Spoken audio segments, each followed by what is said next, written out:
The crocodile who didn't like water. Once upon a time there was a little crocodile, and this little crocodile didn't like water. He longed to play with his brothers and sisters, but they were far too busy with swim club, and this little crocodile didn't like swim club. What he really liked was climbing trees, but nobody else did.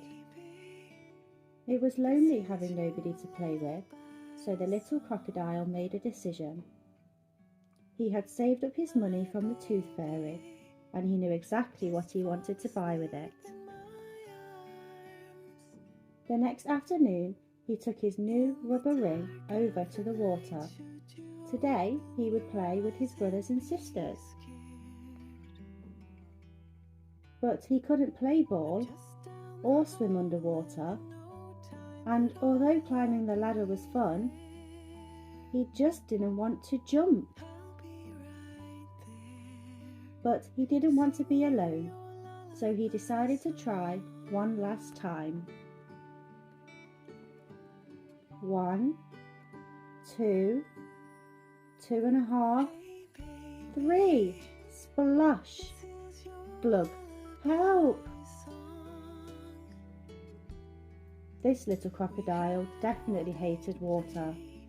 It was cold, it was wet, and it was embarrassing.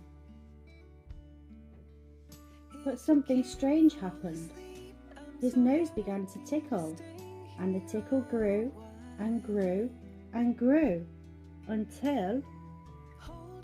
Achoo! This little crocodile didn't like water because he wasn't a crocodile at all. He was a dragon, and this little dragon wasn't born to swim. He was born to breathe fire, and he was born to fly. Alan's big, scary teeth. Alan came from a long line of scary alligators. He was known throughout the jungle for his scaring. It's what he did best. Alan would start each day polishing his scales, sharpening his nails, and brushing each of his big scary teeth for at least 10 minutes at a time. And after practicing his frightening faces in the mirror, he'd sneak into the jungle for his morning round of scaring. Alan went snap, snap, and grr, grr. He said things like, "I'm big scary Alan, fear my razor-sharp teeth." He made the frogs leap off their lily pads, the monkeys tumble from the trees, and the parrots screech in terrible terror. "Ha ha ha ha, I love being scary," laughed Alan. After a long day of scaring the jungle animals, Alan would head back to the swamp, relax, finish the crossword in the Jungle Times, and take out his false teeth. Nobody knew about Alan's false teeth. "Good night, teeth. Sweet dreams, my scary snappers," Alan would say as he put them away carefully in his super secret hiding place. One morning, Barry the Beaver was up early collecting wood and came across a dozing Alan. Terrified that Alan might wake up and gobble him whole, he quickly dived behind a bush.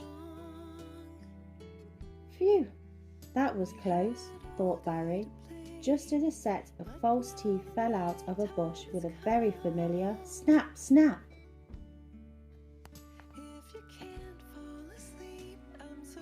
When Alan woke up, his teeth were gone. "My teeth, my teeth! Where are my teeth?" What could he do? Maybe nobody would notice. Could he still be scary without them? He decided to head into the jungle as usual. He made the frogs leap off their lily pads, the monkeys tumble from the trees, and the parrots screech with laughter. Alan just wasn't very scary without his teeth.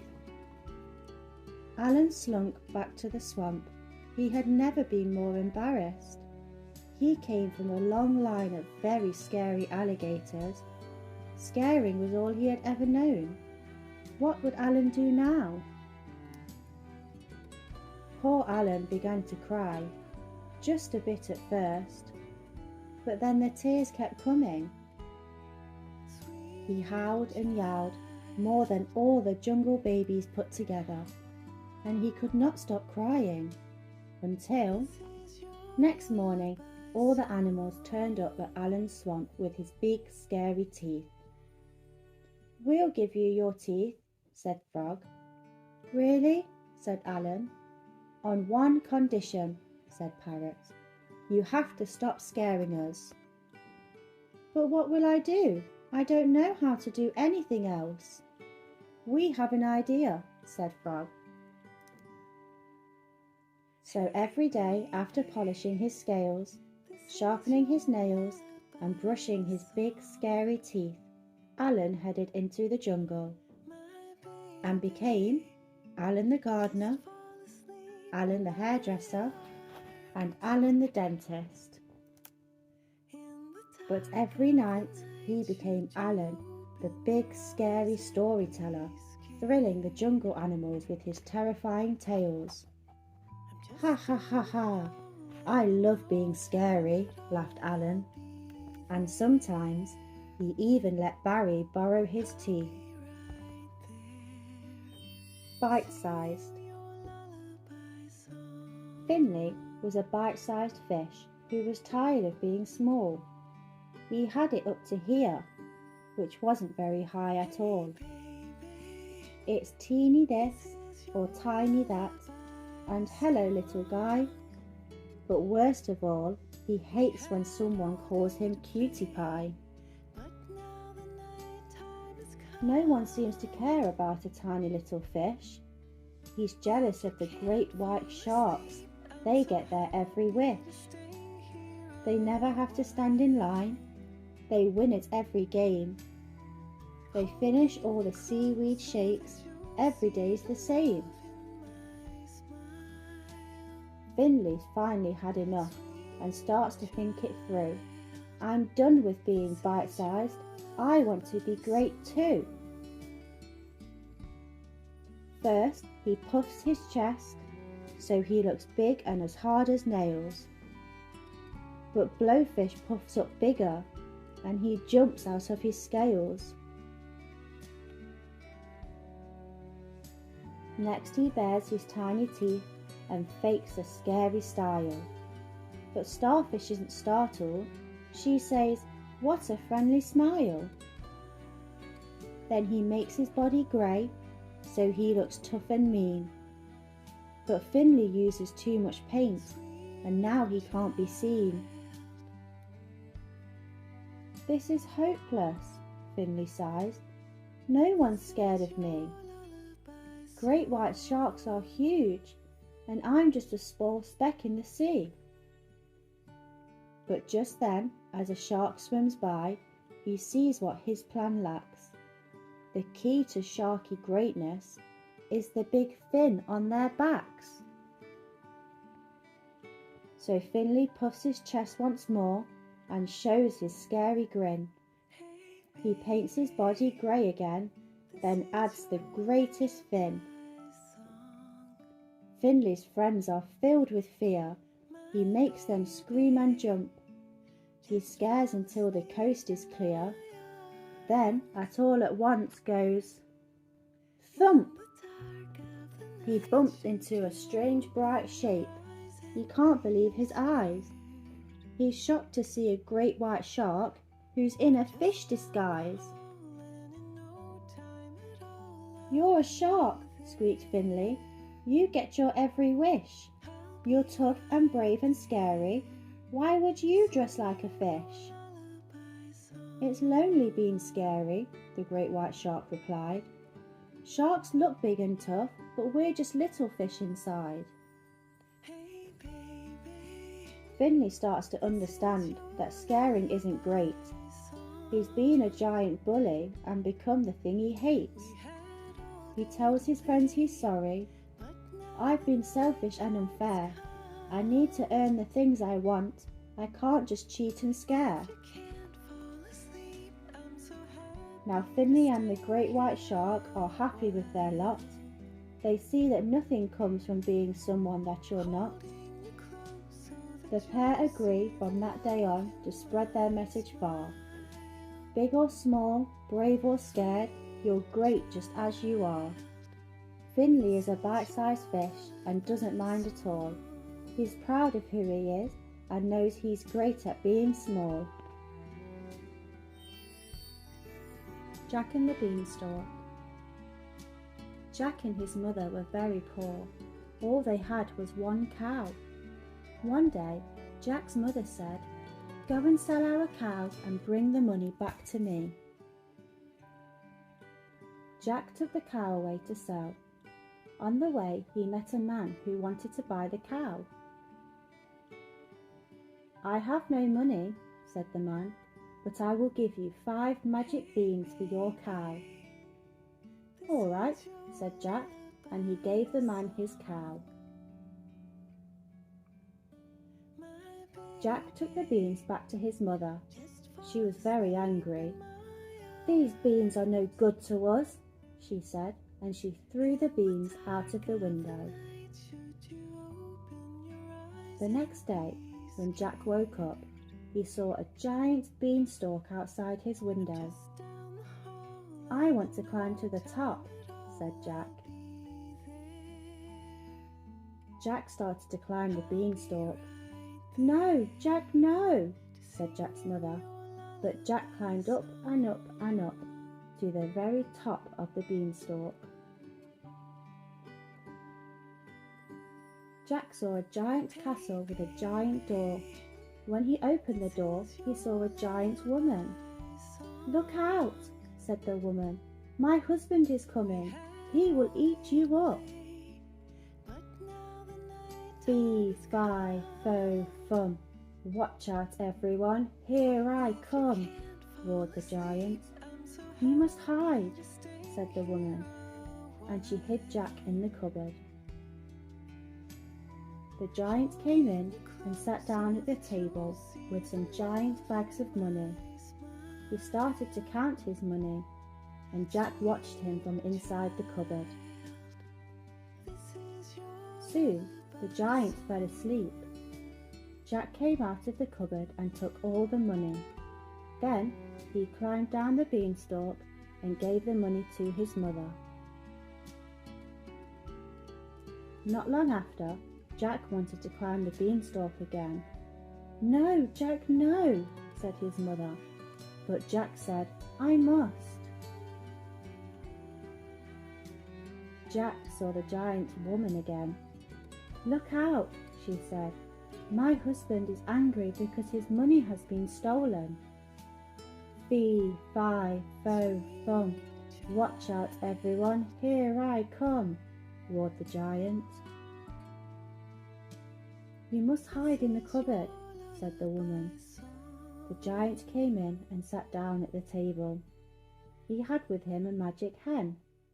The magic hen laid golden eggs. Very soon, the giant fell asleep. Jack came out of the cupboard and took the hen. Then he climbed down the beanstalk.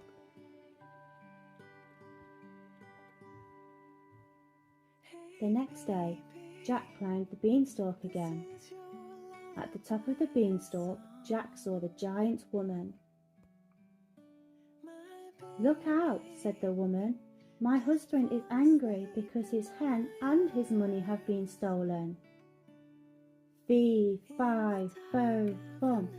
Watch out, everyone. Here I come," roared the giant.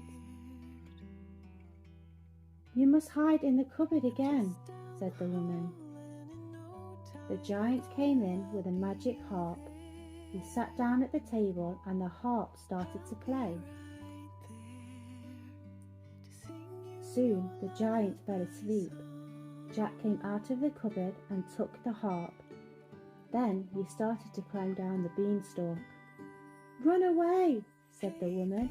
"The giant is behind you." Jack climbed down the beanstalk with the angry giant behind him.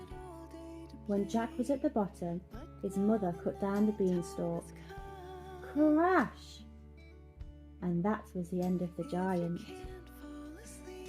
Now Jack and his mother were not poor, and they lived happily ever after. School time for Sammy. While his brother and sister got ready for the first day of school, Sammy climbed his favourite tree and swung from branch to branch. Fred called up, "You're old enough to go to school this year, Sammy." "I don't want to go to school. I want to stay home and play," replied Sammy. "But school is fun and you learn all sorts of things," said Sophie. "I'm not going," said Sammy, dangling upside down and pulling a face. "I already know everything. I know how to climb the tallest trees and I can swing really fast, so there." Fred and Sophie rushed off to school. Sammy spent the morning playing but soon got bored. "What's wrong, Sammy?" asked his mother. "There's nobody to play with," said Sammy grumpily. "Well, all your friends are at school," explained his mother. "Maybe you should go too." "No way!" shouted Sammy, scrambling back up the tree. At last, Sophie and Fred returned home, chattering excitedly about their busy day. Sammy ran to greet them. Sammy wanted Fred and Sophie to play with him, but they said they had homework to do. Sammy did not want to be left out. "I can do homework too," he said. "How many days are there in April?" Fred asked Sophie. 25 90 zillion, shouted Sammy. "Oh, Sammy, don't be silly. We're trying to work," said Sophie with a sigh. When Sammy's friend Jack came to visit, he was full of news about school.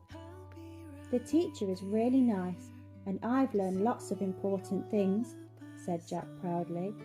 "I know what 2 + 1 + 2 is." "So do I," said Sammy, trying to count on his fingers. "What is it then?" asked Jack. It's a lot," Sammy answered. "I even learned how to write my own name," Jack continued. He picked up a stick and carefully wrote Jack in the dirt. "I can write my name too. Look," said Sammy. "That's just a scribble," scoffed Jack. Poor Sammy felt embarrassed.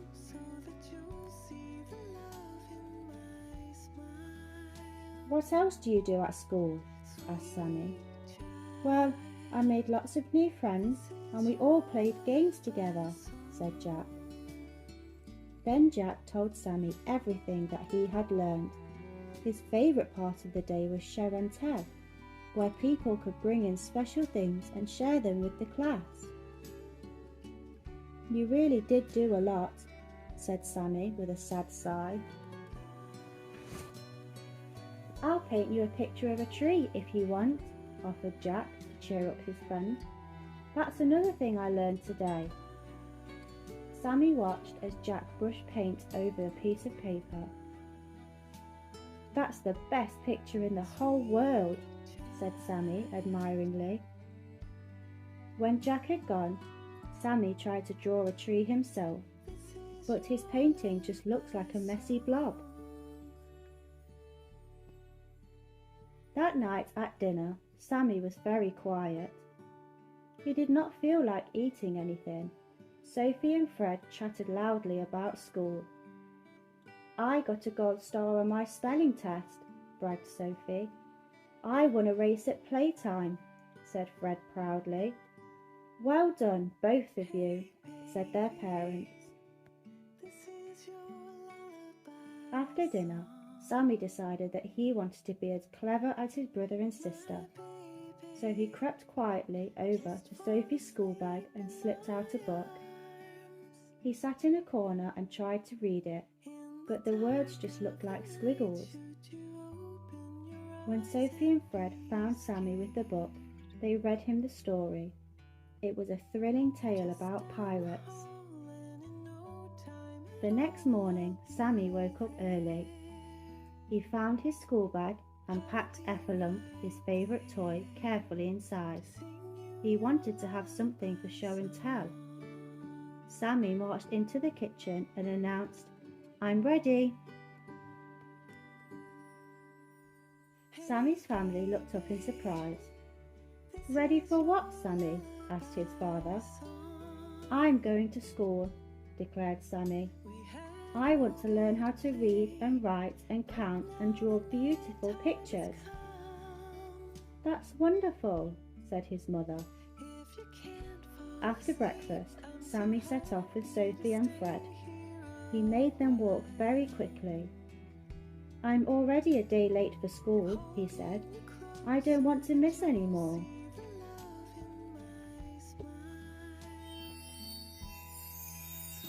The Elves and the Shoemaker. Once upon a time, there was a poor shoemaker who had no money left to buy food for himself and his wife.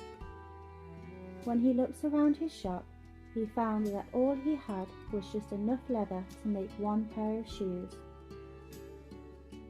As he carefully cut out the shoes, he wondered sadly if anyone would ever come along to buy them. Then he laid out the leather on his workbench, ready to sew the next day, and went upstairs to bed. In the morning, when he went to his workbench, the shoemaker couldn't believe his eyes. Instead of the leather he had cut out the night before, he saw a pair of fine shoes already made. The shoemaker looked carefully at the shoes. The stitches were small and even, and the shoes had been polished until they shone. He was very puzzled and showed them to his wife. Who could have made the shoes so perfectly?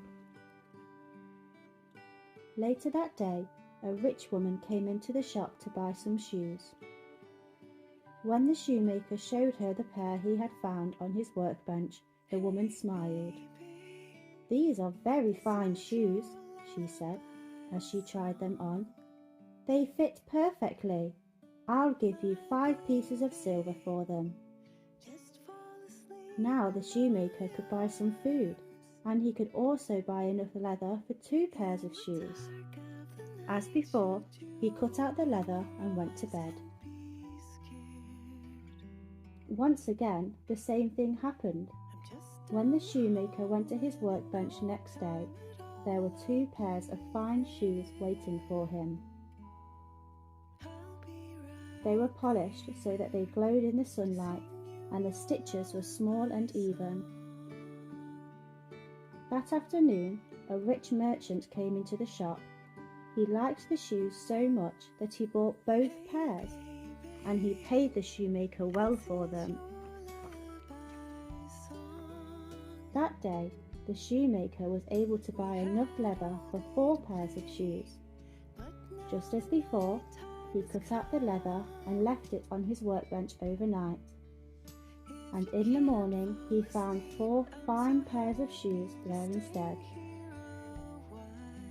The same thing happened night after night, and day after day, rich people came to buy the shoes. Soon, the shoemaker and his wife were rich too. One evening, not long before Christmas, the shoemaker said to his wife, "Someone has been helping us all this time, sewing the shoes so beautifully, and we still don't know who it is. How can we find out?" "Well," said his wife, "why don't we stay up tonight and watch?" So after dinner, they lit a candle and went into the shop. They hid behind the counter and waited to see what would happen.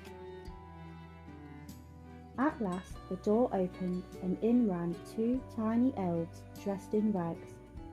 They went straight to the workbench, picked up the leather lying there and set to work. They sewed and hammered until all the shoes were finished, and they polished every shoe until it shone in the moonlight. Then they ran quickly away. The next morning the shoemaker said to his wife, "Those elves have been working so hard for us. How can we ever repay them?" "I know," said his wife. "Why don't we make them something warm to wear? Their own clothes were thin and torn, and their little feet were bare. I could start by knitting them little caps, and you could make them some shoes." The shoemaker thought this was a very good idea. That evening he carefully made 2 pairs of tiny shoes, and his wife knitted 2 little caps. Over the next few days, the shoemaker helped his wife to make all sorts of clothes for the elves. They made some little shirts and trousers and little waistcoats. Finally, the shoemaker's wife knitted 2 tiny pairs of socks. By Christmas Eve, everything stood ready in a little pile. The shoemaker's wife fetched some pretty paper and ribbons, and they wrapped each present one by one. The shoemaker was so pleased with the little shoes he had made that he saved them till last and wrapped them up very carefully. Then they put all the presents out on the workbench and hid behind the counter to wait for the elves. In the middle of the night, the elves dashed in, ready to start work. But when they went to the workbench, all they found was a little pile of presents. The elves looked at each other in surprise.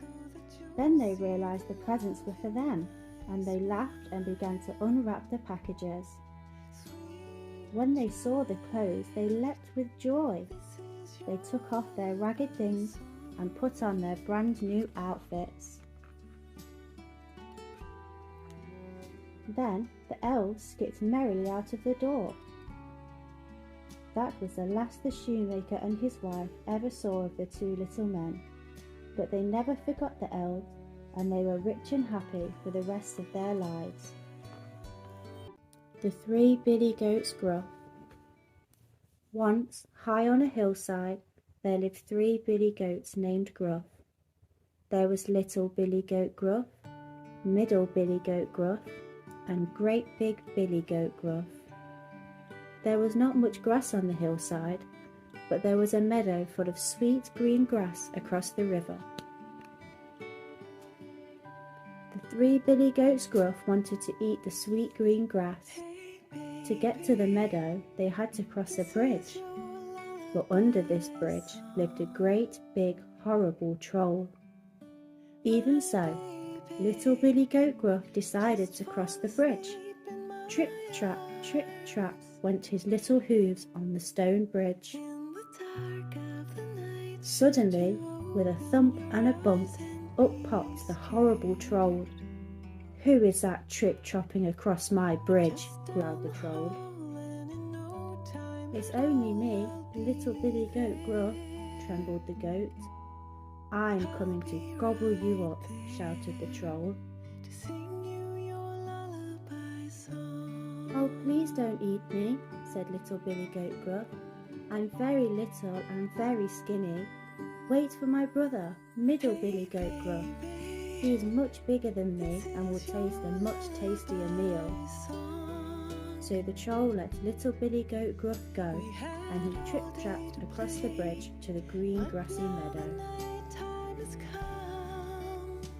When middle Billy Goat Gruff saw his brother eating the sweet green grass, he decided he would cross the bridge too. Trip-trap, went his middle-sized hooves on the stone bridge. Suddenly, with a crash and a smash, up jumped the horrible troll. "Who is trip-trapping across my bridge?" he bellowed. "It's me, middle Billy Goat Gruff," said the goat. "Aha!" cried the troll. Your brother told me about you. I'm coming to gobble you up. Don't bother eating me, said Middle Billy Goat Gruff. Wait for my brother, Great Big Billy Goat Gruff. He is very big and very fat, and I'm sure he will be very tasty. All right, snored the troll. So Middle Billy Goat Gruff trip-trapped across the bridge to the green grassy meadow. Then along came Great Big Billy Goat Gruff. Trip-trap, went his big great hooves on the stone bridge. With a racket and a rumble, a bang and a clang, up clambered the horrible troll. Who is trip-trapping across my bridge? He roared. It's me, Great Big Billy Goat Gruff, said the goat. I'm coming to gobble you up, shouted the troll. Oh no, you're not, said Great Big Billy Goat Gruff, stamping his great big hooves. He lowered his head, ran at the troll and hit him with his great big horns. Splash! The troll fell right into the river. Then Great Big Billy Goat Gruff went trip-trap across the bridge to join his brothers. They munched the sweet green grass in the meadow, and they all grew big and happy. No one ever saw the big horrible troll again. Paddington and the Grand Tour. One morning, Paddington answered the doorbell at number 32 Windsor Gardens, and to his surprise, he found his best friend, Mr. Gruber, waiting outside. I've decided to treat myself to an outing, Mr. Brown, he said, and I was wondering if you would care to join me. Paddington was very excited. He always enjoyed his days out with Mr. Gruber, and he didn't need asking twice. In no time at all, he returned with his suitcase full of marmalade sandwiches ready for the journey, along with Mrs. Bird's umbrella in case it rained. They hadn't gone very far when Paddington spotted a bench. Perhaps we ought to eat our sandwiches now, Mr. Gruber, he said. If it rains, they might get wet. While they had stopped, Mr. Gruber showed Paddington some photographs of the places he wanted to visit. I thought we might go on what's called a hop-on, hop-off bus, said Mr. Gruber. You can come and go as you like, so it's possible to see lots of different sights with only one ticket. I don't think I've ever been on one of those before, said Paddington, as they went on their way. It sounds very good value. But as they turned a corner and Paddington saw the waiting bus, he nearly fell over backwards with alarm, for part of the roof was missing. I think the driver must have gone under a very low bridge by mistake, he exclaimed. Mr. Gruber laughed. Don't worry, Mr. Brown. It's made that way so that passengers have a good view of the sights. If you wait here and form a queue, he continued, I'll get the tickets. Then we can make sure of the seats in the front row. That's a good idea, said an inspector. The early bird catches the worm, and I'm expecting a large party of assorted overseas visitors any moment now.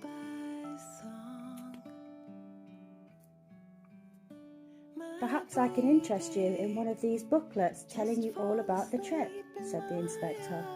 It comes in lots of different languages. Paddington was most impressed. Thank you very much, he said. I'd like one in Peruvian, please. Peruvian? Repeated the man. I'm afraid we don't get much call for that. You don't get much call for it? Exclaimed Paddington. Everybody speaks it in the darkest Peru. You don't even have to call out. He gave the man a hard stare. Wait here, said the inspector nervously. I'll see what I can do.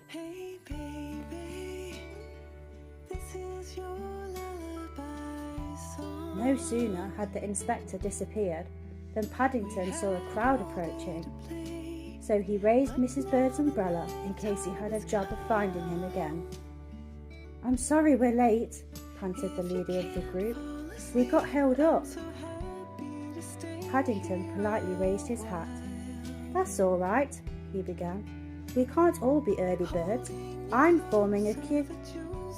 Before he had time to say any more, he found himself being pushed to one side as there was a mad scramble to board the bus.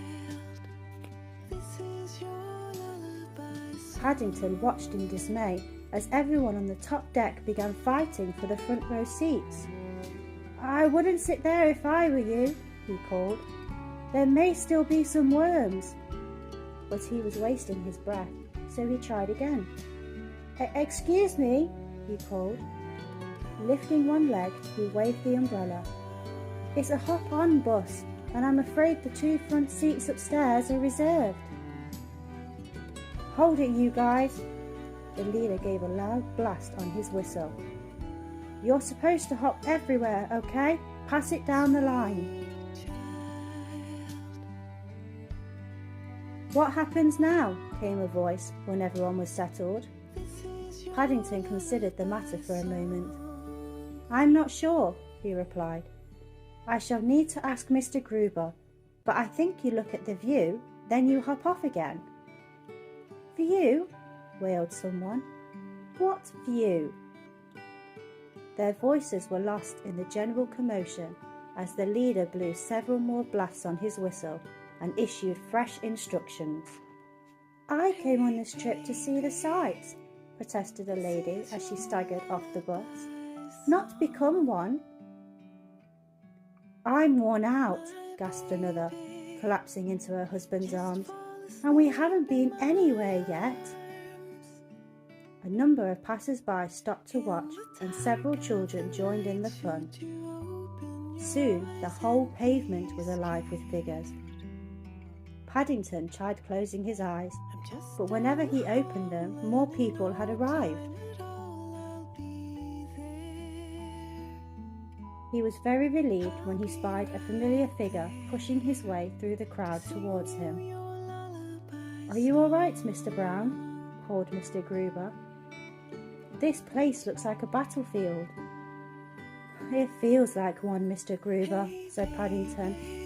"I was trying to save our seats in the front row, but I'm afraid I wasn't quick enough." "The inspector gave me this booklet," said Mr. Gruber. "He said he's very sorry it's in English, but he suggested we find somewhere quiet to read it until the fuss has died down. There's a little cafe over there. I'll hurry on ahead and reserve a table."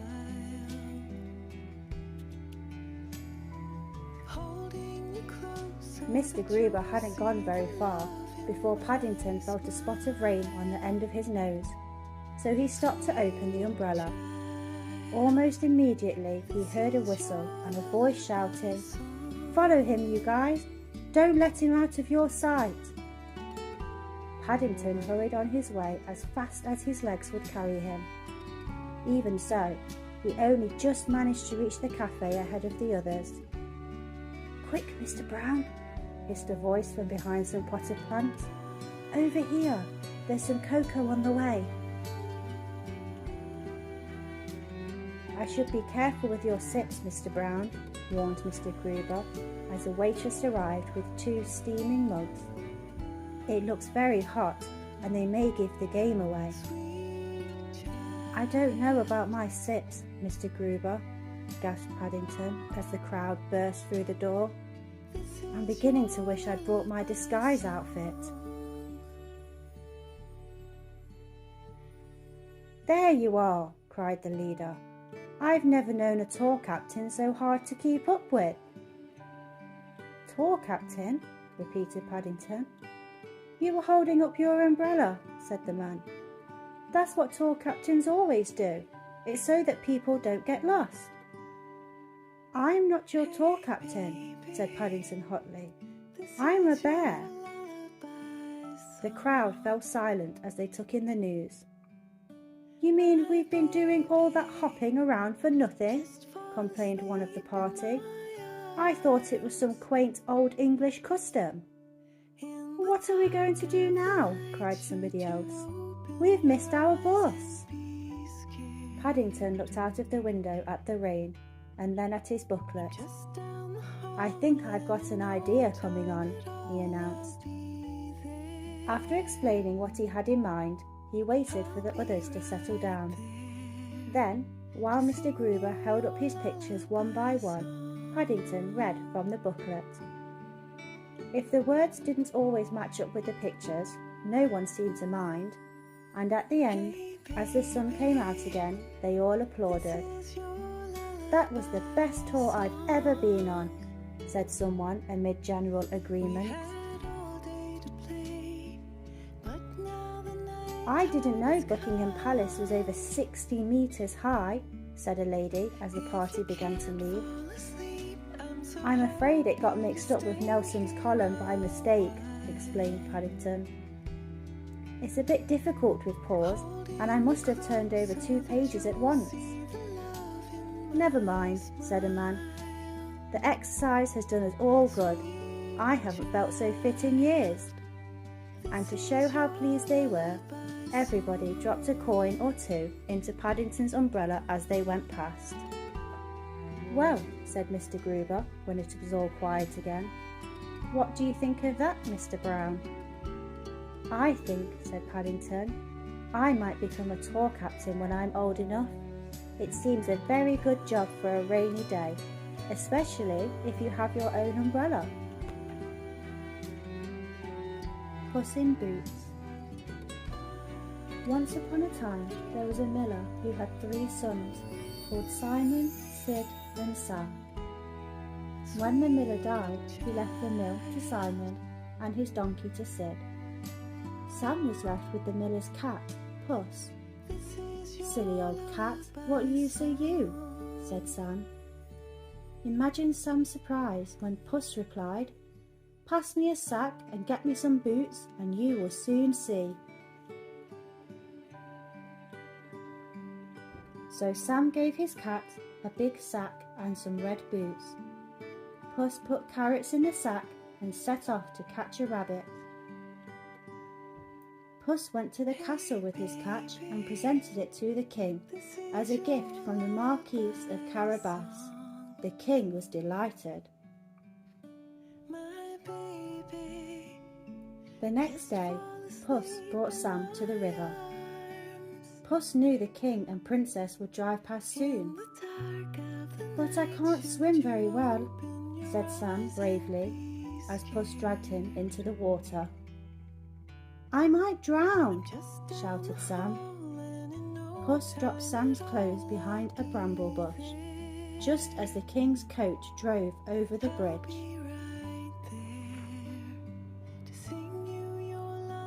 Puss blocks the path of the king's coach. Thieves have pushed the Marquis of Carabas into the river, he shouted. I think he's drowning. The king's servants threw Sam a rope and pulled him onto the bank. They fetched him clean clothes too. Sam looked like a true marquis in his blue boots. Then the king asked him into the coach. Puss was happy his plan was working. He went up the hill and spoke to the workers gathering hay. Please say this is the Marquis of Carabas's land, whispered Puss to the workers. So they did. The king was dazzled by this news. Puss ran off again, this time to a castle where he knew a big ogre lived. Puss knocked loudly at the gate and a servant let him in. Puss was shown into the ogre's room and climbed up onto the oak table. So, what is it you need to know? Asked the ogre. Puss said, I've heard you can turn yourself into anything you choose. Like something with fur? Snarled the ogre as he turned into a lion. What about a little bird? Purred Puss. Or a mouse? The ogre growled, and in a flash he became a mouse. "Now I've got you," shouted Puss loudly, and bounced down from the wall. He pounced on the mouse, and that was the end of the ogre. The servants in the ogre's castle were very relieved. They thought they would be under the ogre's spell forever. To thank Puss, the happy servants organised a perfect party for everyone. The next day, the delighted king offered the Marquis of Carabas his daughter's hand in marriage. So Sam, the miller's son, now a marquis, married the princess. After that, Puss wasn't even expected to chase mice. He made himself an extra big pot of tea and sat down to relax. Thank you for listening, guys. I really hope you enjoyed today's stories, and I'll see you soon. I'm just